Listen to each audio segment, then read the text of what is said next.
So guys, for the first step, you're going to head over to search and type in Task Manager. Click on it.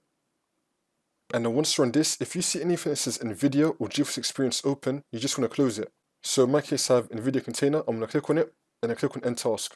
It's going to mess up my recording, so I'm not going to be doing it. But in your case, anything that says nvidia or GeForce Experience, you're going to click on it and then click on End Task.